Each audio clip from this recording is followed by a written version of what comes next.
Kitang tanan konektado sa kalasangan. Kay ginaatiman man tanila, angay lamang nga atimanon usab nato sila.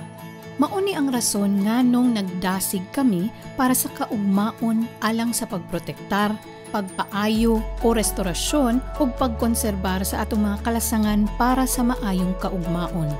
Ang tumong sa among Results Framework sa 2023 to 2027 kay ang pagpalalom sa among mga kasamtangan nga partnership ug para makaabot pod sa bag-o na sab ka mga partner aron makapadayon mi og hatag ug malungtaron nga kaayuhan. Pinaagi sa Sustainable Landscape Approach, ang tumong sa maong framework kay ang pagprotektar ug pagpadayon sa pagdumala sa mga kalasangan para sa katubigan, kayutaan ug biodiversity aron makasuporta sa climate action.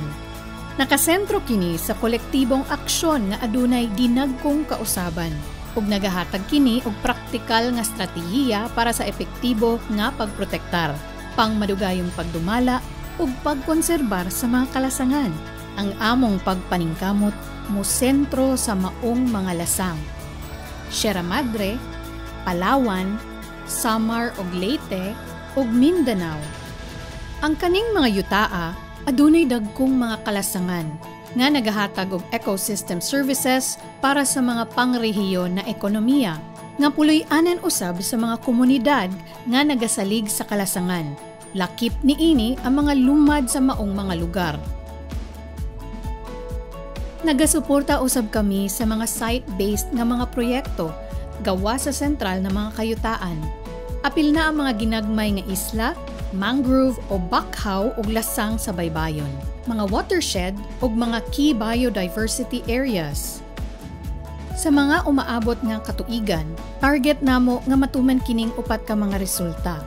Pagpatubo og mga kalasangan. Mosuporta kami sa mga proyekto nga nagaprotektar, nagadumala ug nagakonserbar sa mga kalasangan ug mga silingang ekosistema. Pagpatubo og mga oportunidad, mutabang usab kami og lokal nga mga komunidad. Pinaagi sa pagpalambo sa ilahang pagpanginabuhi ug mga insentibong pang-ekonomiya.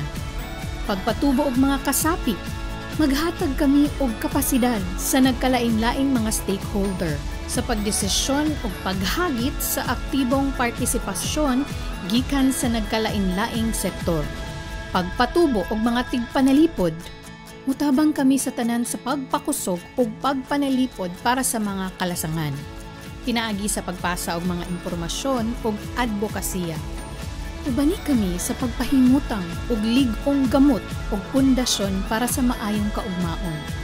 Apply na og grant ug pakig-partner sa amoa karon.